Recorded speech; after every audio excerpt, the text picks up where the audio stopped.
인사드리겠습니다. 방금 소개받은 최금석입니다. 안녕하십니까? 마음을 졸이게 하는 시간이다. 그죠? 카스테라도 먹고도 이렇게 긴장을 해야 되고 부산보다는 서울이 좀 더 딱딱하다는 느낌이 듭니다. 부산은 편안했는데 제가 약 한 30분 정도 여러분들에게 이제 주어진 시간 갖고 말씀드릴 텐데 저는 이제 부산 직책은 이제 부산, 울산, 경남 특파본부를 지금 맡고 있고 또 대표님과 함께 이제 대구 지역, 부산, 광주, 대전 이렇게 매주 한 바퀴씩 이렇게 돌면서 그 사업을 진행하고 있습니다. 저 또한 여러분과 똑같은 신분인 대리점이고요.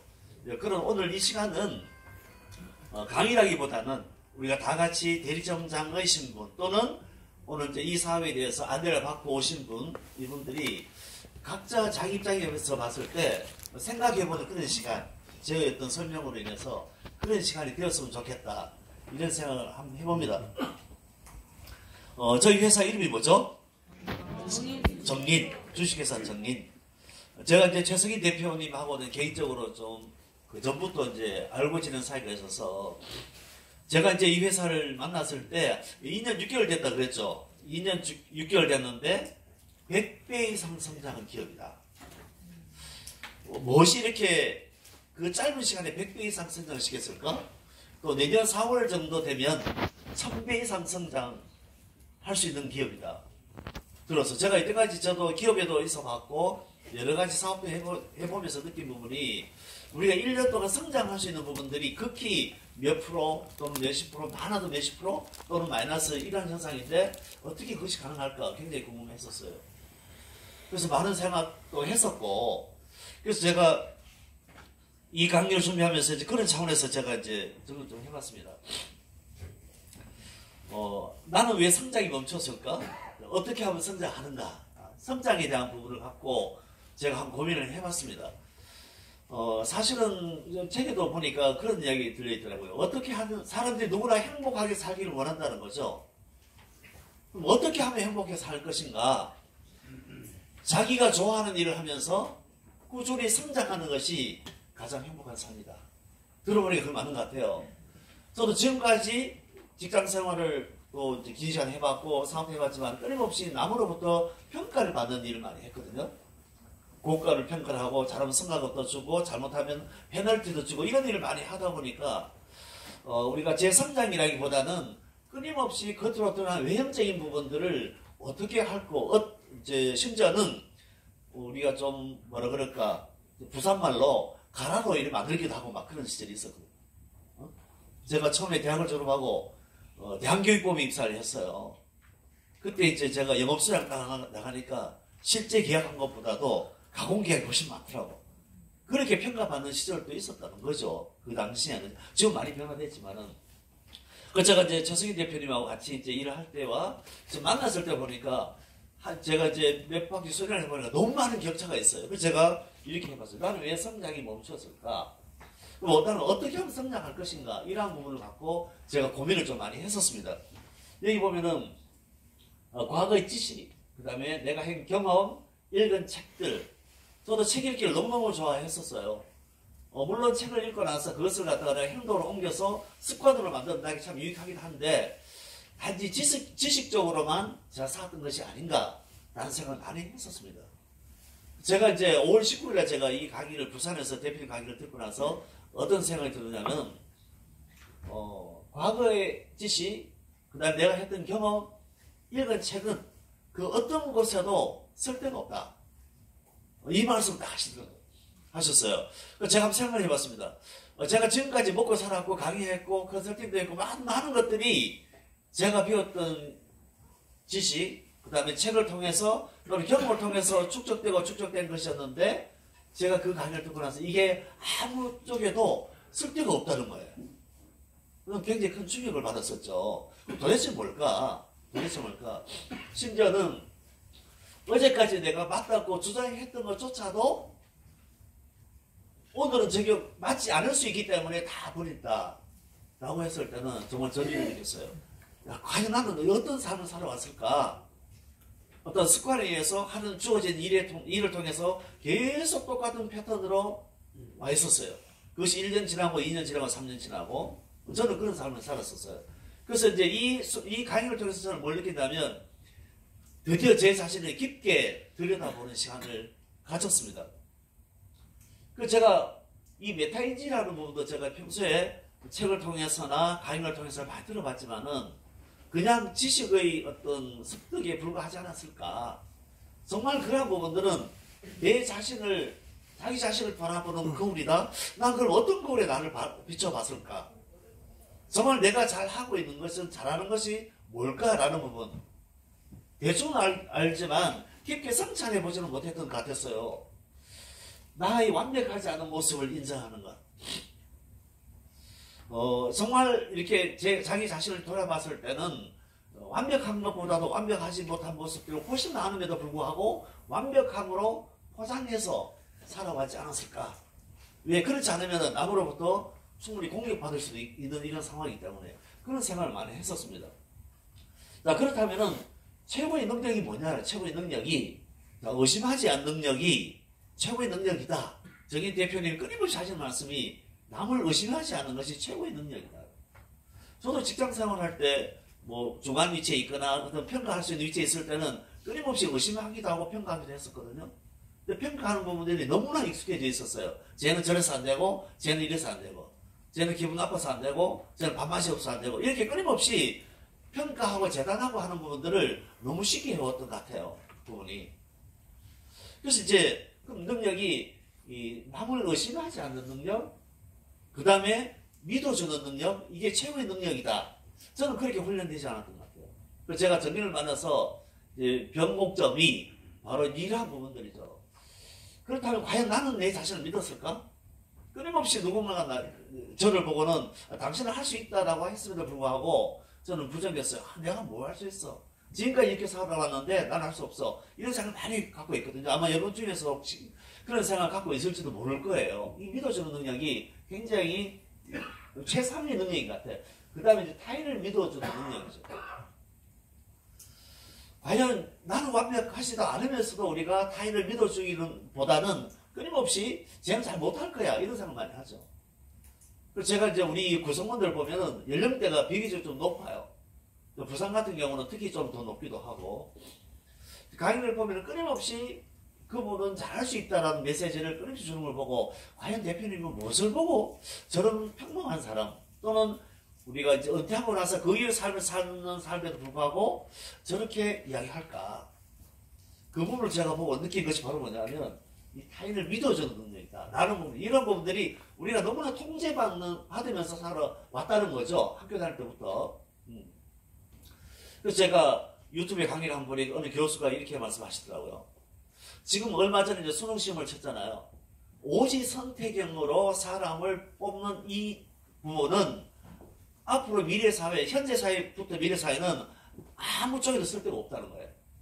이미 어떤 교수는 그렇게 설파하고 계시더라고. 왜 우리가 타인이 정해놓은 답에 내가 따라가야 되느냐라는 거지. 내 안에는 무한한 그 능력이 있음에도 불구하고. 그래서 제가 돌이켜봤어요. 개인을 성비상 성장시키고 있는데 그게 뭘까? 우리가 이제 좁혀서 말을 하면 매일매일 내가 오늘 있었던 일 중에서 내가 조금 실패를 했거나 실수를 했거나 이런 부분들을 깊게 성찰해보는 것, 쉽게 말해 반성해보는 것, 이런 부분들부터 시작해서 우리가 이제 하고 있는 이 세션이라는 부분이 바로 그런 부분이죠. 또한 우리가 이제 내가 완벽하지 않기 때문에 내 혼자서는 거의 할 수 있는 게 별로 없다는 거죠. 그 완벽하지 않은 부분을 누가 대신 채울 수 있다고? 타인이 대신 채울 수 있다는 거죠. 그래서 끼리끼리 만났을 때는 그 총합이 일정하게 정해져 있지만 그런 여러 가지 다양한 능력의 소유자라든지 다양한 스펙트럼을 갖고 있는 사람들을 하나의 팀으로 묶으면은 그 팀 속에 일어나는 에너지와 힘은 엄청나다는 거죠. 그래서 저도 이제 정리는 바로 사람의 가치를 성장하는 기업이다. 이런 쪽으로 정리를 하고 제 스스로도 그게 성장시키려 노력하고 있습니다. 자, 우리가 이제 오늘 처음 보신 분도 계시겠는데 그러면 이 대리점의 역할이 뭐냐? 대리점은 우리가 이제 플랫폼 기업이면서도 가장 첫 번째 하는 사업이 이 프랜차이즈 사업이거든요. 그래서 이제 프랜차이즈 사업 가맹본부의 대표가 대리점 사장입니다. 아까 이제 김태수 부대표 강의하신 때 들으셨겠지만은 전국의 204개 지역을 섹터로 다 나누어서 그 지역의 프랜차이즈 가맹본부 대표 자리가 대리점 사장의 자리입니다. 큰 겁니까? 큰 겁니까? 크겠죠. 굉장히 큰 거죠. 누가 대리점 사장의 자리를, 아니 프랜차이즈 가맹본부 대표할 수 있는 자리를 저한테 주냐고요. 근데 우리는 얼떨결에 받아버렸어요. 그죠? 받아버렸습니다. 그래서 이제 내가 만약에 프랜차이즈 회사를 하나 차렸을 때에 여러분 각각, 저도 마찬가지고 각각가 대표이잖아요. 그럼 내가 뭘 해야 될까라는 부분을 한번 생각해 봤으면 좋겠다. 이런 생각이죠. 그래서 이제 우리가 기업의 CEO다. 내가 최고 경영자고 최고 책임자인 거예요. 모든 것을 내가 책임지고 내가 권한을 갖고 있고 내가 다 행해가는 자리가 바로 대리점 사장, 주식회사 정인의 대리점 사장의 역할이라는 겁니다. 이게. 그래서 이제 그런 부분들이 우리가 평소에는 계속 예속되는 삶을 계속 살아오다 보니까 길들여져 있는 것 같아요. 누가 시키지 않으면 내가 움직이지 않는 것. 이런 부분들이 이제 벗어나 있는 그런 부분들이. 그래서 이제 우리가 이제 답다라는 말이 쓰는데, 정말 참 사장답다라는 말을 듣도록 내 자신을 변화시키는 거죠. 가장 빠른 변화가 외모의 변화죠. 머리카락, 옷차림, 여러 가지 그런 부분들. 그 다음에 걸음걸이, 눈빛, 미소, 이런 부분들. 그래서 우리가, 저도 그런 경험이 좀 있는데, 입을 닫고 있으면 또 저 사람 화가 나 있는 듯한 느낌이 들잖아요. 그죠? 사람이 볼 때 자연스럽게 입꼬리를 올리는 부분도 의식적으로 연습할 필요가 있겠다라는 생각을 많이 했었어요. 이렇게. 입 닫고 있으면 굉장히 좀 무서워 보이고 그런 부분이 있으니까. 이런 부분도 우리가 대리점 사장이 갖춰야 될 그런 부분이 아닌가 싶고, 그 다음에 주인 정신입니다. 맞죠? 오너형 CEO와 우리가 우리가 채용한 CEO가 다르듯이 내 기업의 대표다라고 생각했을 때 난 모든 부분들이 달라 보이는 겁니다. 모든 부분들이. 심지어는 우리가 본부에 가서 우리가 이제 바닥에 떨어져 있는 우리가 휴지 하나라도 보는 시각이 내가 이게 내 사무실이라고 생각하는 것과 그냥 직원이 생각했을 때 다르듯이 그런 부분들을 우리가 이제 내가 턴해야 되는 부분, 과정, 이러한 부분들이 라고 제가 이제 생각합니다. 그 다음에 비전과 목표를 적어놨는데요. 자, 그러면 이제 목표는 우리가 이제 정의사항을 했을 때 내가 대리점 사장으로서 해야 될 부분, 그 다음에 내 개인의 내적 성장도 있어야 되겠지만은 외적 성장으로 봤을 때 나는 어떤 목표를 가져갈까? 자, 사실 우리가 정인이 2년 4개월 됐고 프랜차이즈 한다니까 너 가맹점 얼마 됐는지 많이 물어봐요. 사실 지금까지 했던 부분들이 전국에 프랜차이즈 회사 같은 역할을 할 수 있는 대리점 사장을 구축하는 것이 지금까지였다면 이제 지금부터 본격적으로는 가맹사업을 진행하는 시점입니다. 그래서 저희들이 사실 우리가 대리점 사장이 혼자 역량으로 가맹점 4개는 좀 부족한 부분이 있을 수 있기 때문에 그래서 하는 것이 각 지역 본부별로 법인화 추진하고 있어요. 수도권 같은 경우는 이제 2개의 법인이 있죠.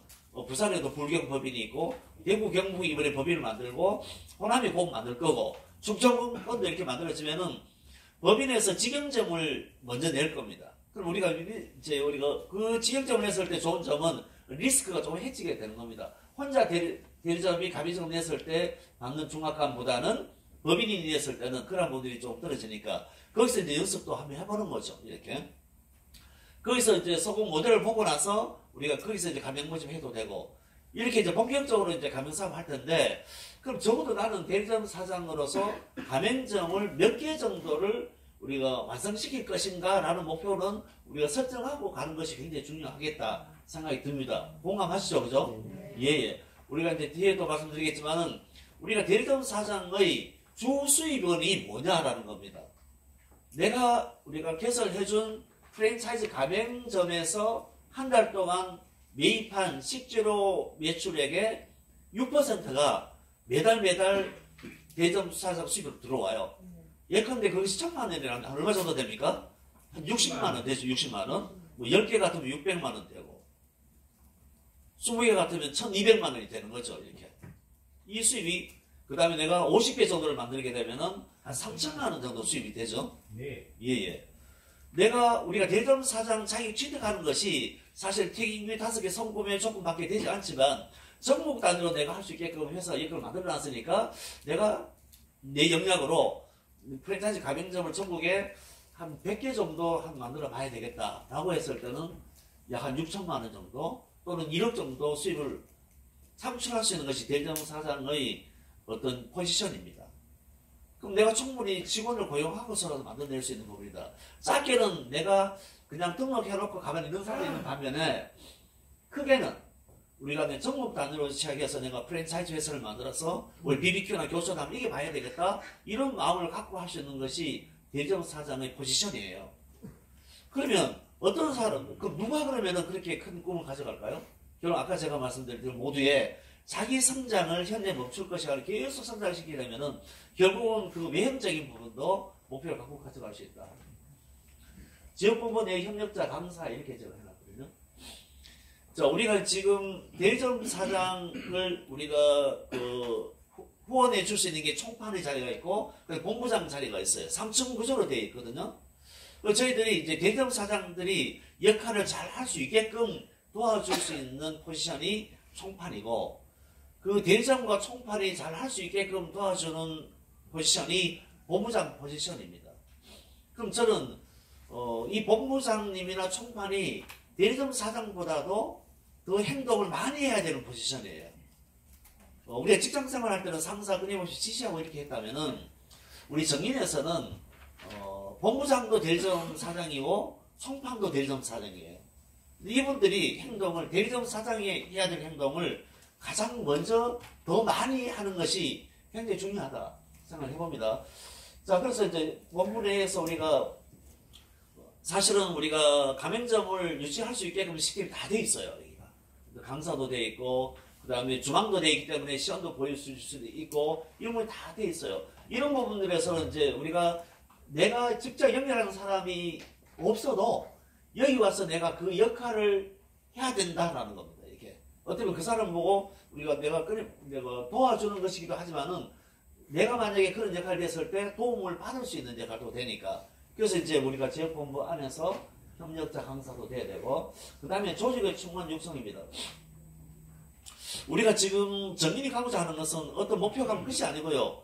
계속 외형적으로 성장을 가져갈 거예요.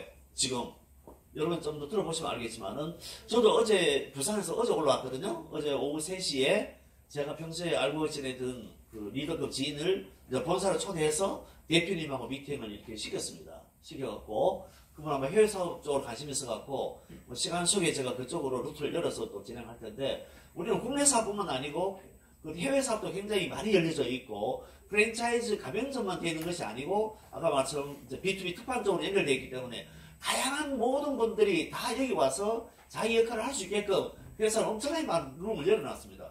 우리 젊은 친구들은 젊은 친구들대로 퇴직하시고 나오신 분들은 그분대로 우리 퇴직하고 나오신 분들의 장점이 있어요. 그분들은 우리가 전업으로 모든 시간을 투입할 수 있다는 것이 굉장히 큰 장점이고 그 다음에 이제 30대 40대 이런 분들은 우리가 같이 현직을 갖고 계시면 시간을 잘 못 내잖아요. 그죠? 그런 분들은 우리가 또 시간 낼 수 있으신 분들이 도와주면 또 될 수도 있고 하기 때문에 그래서 이제 그런 조직에 끊임없이 충원하는 것이 필요하다. 그 다음에 이제 네 번째가 사실 메인인데 매장의 유치 및 관리 이렇게 돼 있어요. 제가 꼽아놓은 부분이 사실 우리가 대리점 사장이 가맹점을 이제 산하에 2개 나오고 3개 나왔는데 그 가맹점을 도와주려면은 알아야 도와줍니까? 몰라도 도와줄 수 있어요? 알아야 도와줄 수 있죠. 그죠? 그래서 체험을 좀 많이 해보는 것이 필요하다. 그래서 결국은 모든 부분 저희들이 프랜차이즈 특성이 공업자 중심의 프랜차이즈를 만드는 것이 아니고 완전히 수요자 중심의 프랜차이즈를 만들자 하는 것이 정인의 가져가고자 하는 가치예요. 프랜차이즈 사업인데 완전히 역발상이지. 저도 처음에 그래 들었습니다. 프랜차이즈 사업하니까 의뢰인 안테나 매장이 있어야 되고 대표 메뉴가 있어야 되고 여기서 이걸 보고 따라하는 사람이 있어야 되지 않겠느냐라고 했을 때 대표는 그런 시각을 보지 않았어요. 전국에 204개 회사 같은 대리점을 먼저 구축하고 그 다음으로 이제 연결하는 부분 말씀하신 걸 보고 나서 기존에 프랜차이즈 하셨던 분들은 굉장히 좀 헷갈릴 수 있다 이 부분이. 그래서 이제 이러한 부분이 이제 대리점의 역할이다 그런 생각이 듭니다. 그래서 이제 전기 수제품 가맹점이 일반 가맹점과 차이점들은 강점이 뭘까 생각해 봤습니다. 보통 프랜차이즈 하게 되면은 우리가 가맹비, 교육비, 인테리어비 굉장히 비싸서 아무나 섣불리 할 수가 없다. 그럼 퇴직하고 나서 프랜차이즈 하나 해볼까? 라고 해서 우리가 퇴직금에다가 이렇게 우리가 돈을 모아서 만약에 실패하게 되면 다시 일어날 수 없을 만큼 데미지가 큰데 저희들 같은 경우는 가맹비가 없다, 교육비 실비와 인테리어도 주관하지 않는다. 그러다 보니까 쉽게 창업할 수 있다는 겁니다. 자녀들에게 경영수업 차원에서도 이렇게 한번 권유해 볼 수도 있고. 특히 우리가 또 프랜차이즈 브랜드가 두 가지 나눠져 있거든요. 치킨 도너 주류 쪽 브랜드, 스카츠 한 브랜드가 있고, 그 다음에 카페하고 베이커리 쪽도 되어 있기 때문에 그 연령대에 따라서 취향에 따라서 매장의 크기 여러 가지 형태에 따라서 맞춤형으로 할 수 있는 부분들이 가장 큰 강점이다. 자, 구성원 점장 셰프 알바 직원. 제가 이제 필드에서 이렇게 미팅을 해보게 되면 요즘 젊은 친구들은 이런 일 하는 거 안 좋아한다 이렇게 많이 들었어요. 누가 요즘 점장 하려 하노? 이 말 하더라고. 근데 뭐 어떤 차이점이 있냐면 기존에 우리가 갖고 있는 생활을 한번 봅시다. 어떤 영업점이라든지 프랜차이즈에 가보면 젊은 친구들이 일하고 있는 모습 보면 그 사람들을 내 가족처럼 생각하는 것보다도 어떻게 하면 돈을 적혀주고 일을 많이 시킬까? 그 가게를 운영하기 위한 부속품처럼 생각하는 것이 훨씬 더 많았죠. 그죠? 그리고 걔들이 어떻게 보면은 발을 담고 일할 수 없는 위치까지 간다는 거죠. 그게. 저희들은 가장 어떤 포커스를 가맹점의 알바에 두자. 그 알바의 목소리에 귀를 기울이자.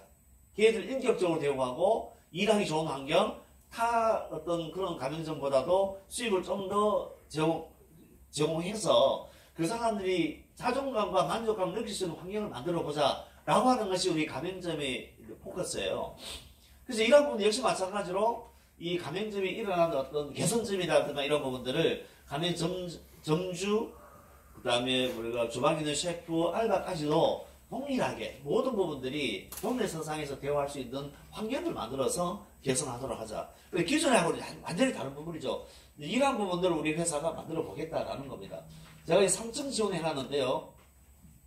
자, 그래서 우리가 이제 하다 보면 좀 잘 안 되는 가맹점도 있습니다. 그럴 때는 대점 사장이 가서 지원 도와주는 역할을 하고, 그 다음 단계는 본부가 나서고, 총판이 나서고, 그 다음 본부가 나서서 도와주고, 최종적으로는 그리고 우리가 본사가 여기 나와서 지원해주자. 한 가맹점도 우리가 자기 스스로 하는 것이 아니고 팀을 이루어서 하기 때문에 외롭지 않게 우리가 느끼게 만들어주자라는 컨셉을 갖고 있습니다. 그래서 이제 직영점 및 가맹점 개설이 다른 데보다도 유리하다. 저희들이 약 전국에 204개 매장 대리점 가맹본부 회사가 있죠. 여기서 우리가 그런 부분들이 그 다음에 법인화 시켰을 때에 이러한 부분들이 지금부터 본격적으로 이제 가맹점 또는 직영점을 내기 시작할 타이밍에 있어요. 그러다 보니까 더욱더 우리가 이 세미나의 의미도 대리점 사장으로서 자기 자신을 좀 점검해보는 자리, 이런 자리로 이제 했으면 좋겠다. 그렇게 해서 우리가 총판과 본부가 협력을 해서 적절한 위치에서 가맹점을 또는 직영점을 내기 시작하면 전국에 약 한 50개 정도 또는 100개 정도 이 직영점을 통해서 여기서 우리가 의도한 대로 실행해보면 반드시 또는 시행착오가 있겠죠. 그럼 빨리빨리 우리가 보완할 수 있는 틀을 갖고 있기 때문에 빨리 보완될 거라고 봅니다. 그렇게 했을 때 그 다음 단계는 우리가 실제적으로 내년 상반 이후로는 아마 가맹점이 상당히 빠른 속도로 증가하지 않을까 이렇게 생각이 됩니다. 그것이 어떻게 보면 이제 정인의 비전이기도 하죠. 자, 마지막으로 리더십 부분은 제가 시간이 짧기 때문에 잠깐 말씀드리도록 하겠습니다. 우리가 사전적 의미에서 리더십은 이렇게 라고요. 조직체를 이끌어가는 지도자의 영향력 이런 부분이죠. 많이 쓰고 있습니다. 리더십 부분을. 자, 그러면 리더십의 리더의 영향은 어디서 나올까? 제가 말 리더의 영향력은 어디서 나올까요? 솔선수범했을 때, 리더가 가장 많이 뛰었을 때 그 영향력이 가장 강력하지 않겠는가 생각이 듭니다. 여기 특히 수도권 본부 중심으로 모여 계시니까 이 총괄본부장이 황복희 본부장님이시고, 그 다음에 또 백광화 본부장이죠. 이 부분들 같은 경우는 저는 지방에서 들어보면은 가장 많이 뛰고 가장 많이 고민하고 가장 많이 소소소한다고 제가 들었어요. 그러다 보니까 그 역량이 굉장한 거죠. 그래서 이제는 영향력은 지식이나 이런 그 스펙 여기서 나오는 것이 아니라 그 똑같은 일을 누가 얼마만큼 많이 해내느냐가 상당히 영향력을 발휘하지 않겠느냐 생각이 듭니다. 그래서 전민 사업에 있어서의 리더십이라는 부분들은 리더의 솔선수범하는 곳에서 나온다. 제가 이렇게 정리를 좀 하고 싶어요. 그 다음에 이제 소통에 대해서 제가 말씀드리면, 소통은 왜 하죠? 우리가 만약에 비즈니스 입장에서 봤을 때 소통은 성과를 창출하기 위해서 소통한 걸 맞죠? 그죠? 예, 소통입니다. 자, 오늘 같은 자리가 소통의 자리예요. 가장 큰 소통의 자리입니다. 그럼 이런 자리에는 나와야 될까요? 나와야 될까요? 나와야 됩니다. 나와야 되죠? 네. 나올 때 보면 좀 불편하다고. 오다 보면은 아침에. 그럼에도 불구하고 나오셨죠? 그만큼 내가 내적으로 어떤 그런 부분을 갖고 있었기 때문에 나올 수 있는 부분이죠. 그래서 우리가 상호 커뮤니케이션 이것도 굉장히 소통이고요. 이러한 부분들이 굉장히 중요하다. 그것이 내 혼자 하지 않는다. 내 멘탈을 유지할 수 있고 내가 내적 성장을 끌어낼 수 있는 부분도 된다고 봅니다. 자, 그러면은 본부에 있을 때도 역시 마찬가지입니다. 소통이 우리가 온라인 입장에서 소통은 이제 카카오톡을 통해서 많이 하죠. 그죠? 카카오톡을 통해서 소통을 많이 합니다. 소통할 때도 우리가 보면은 이제 어떤 목적을 갖고 예컨대 몇 시에 모이자라고 하는 소통이 있었을 때 주로 그거를 보고 나서 그걸 본부장이 했건 또는 대리점 사장이 했건 그런 메시지를 던졌을 때 그 조직원들이 함께하는 팀원들이 반응이 내가 알았으니까 스킵 해버리면은 그 소통을 중간하는 사람 잘 알아요? 잘 몰라요? 잘 모르죠? 잘 모르죠. 그럼 반응해 주는 게 좋습니까? 반응 안 해주는 게 좋습니까? 반응 해주는 게 좋아요. 맞아요. 반응해 주는 게 좋은 거 맞대요. 근데 이제 이거는 이제 지식적인 거지. 그러면서 반응을 실제 행동을 하는 사람이 있고 행동 안 하는 사람이 있죠. 그래서 행동까지 하는 것이 훨씬 더 좋다 생각이 듭니다. 자, 마지막으로 개인 간의 소통에서 이것만 이야기하고 제가 마무리 짓겠습니다. 저도 책에서 여러 차례 읽었는데 불구하고 잘 안 되는 부분을 제가 말씀드릴게요. 여러분 가끔 싸울 때가 있죠? 네. 싸울 때가 한 번밖에 안 계신가? 싸움할 때 있죠? 언성을 높일 때 있죠? 있어요. 그리고 나서 나중에 후회해 본 적 있습니까? 네. 저는 있었어요. 그래서 이제 그게 뭐냐? 자극과 반응 사이의 간극이에요. 상대방이 저한테 어떤 메시지를 던졌을 때 내가 굉장히 기분이 나쁘거나 내가 맞지 않을 때 어떻게 합니까? 더 큰 소리로 내가 바로 반응이 나가죠. 그럴 때 이제 소통이 이제 불통이 되는 거죠. 싸움이 나는 거죠. 그때 잠깐 멈춰서 생각해 보는 겁니다. 상대방이 나한테 저렇게 했을 때 나는 과연 이 말을 하는 것이 맞을까? 아주 짧은 시간에 2초 또는 3초 순간에 그렇게 해보면은 우리가 그런 부분들을 좀 억제할 수 있는 부분도 된다. 그래서 저도 이제 그 대화를 할 때 보면은 그 내 코드가 맞지 않을 때는 굉장히 저도 경직이 많이 돼요. 아직도. 우리가 그것이 이제 뭐 빈번하게 많이 보일 수 있죠. 특히 우리가 정치, 경제, 정치적인 문제, 종교 문제 얘기하지 말라는 것이 왜 그럴까요? 맞지 않을 경우에는 내가 벌써 이제 인상이 좀 이상이 된다는 거죠. 이제 이런 신념들이 끊임없이 이제 사고 있는 것처럼. 저도 이제 누군가가 저하고 대화를 하다가 정치적인 이야기 하면은 그분과 저와 정치적인 신념이 다르잖아요. 그럼 저는 이야기 안 해요. 그냥 들어주고, 아, 그래? 그래. 이렇게 해서 이야기를 마무리 시킵니다. 근데 보면 우리가 어떻습니까? 술자리 가서 정치적 사고 많이 하죠. 그죠? 이슈 갖고, 지역하고 사고기도 하고. 그런 부분들은 다 의미 없는 거다. 결국은 우리가 이제 그 관계 때문에 관계.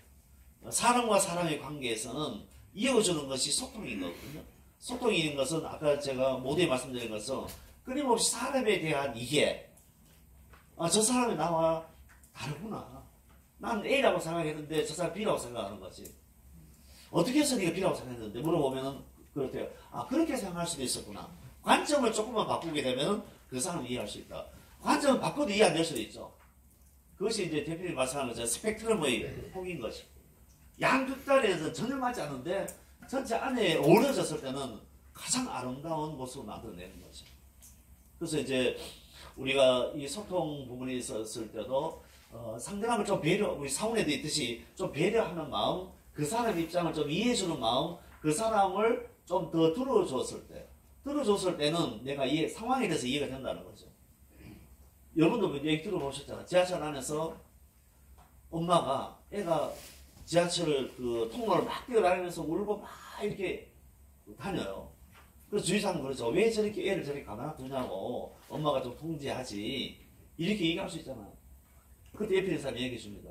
이분이 바로 얘 아빠가 돌아가셔갖고 장례식 치고 지금 가는 중입니다. 이렇게 하니까 주위가 조용해졌대요. 인정해주고. 이건 어떤 현상입니까? 나타난 상황은 똑같은데 내면의 원인을 찾아보니까 그런 부분이 있었던 거죠.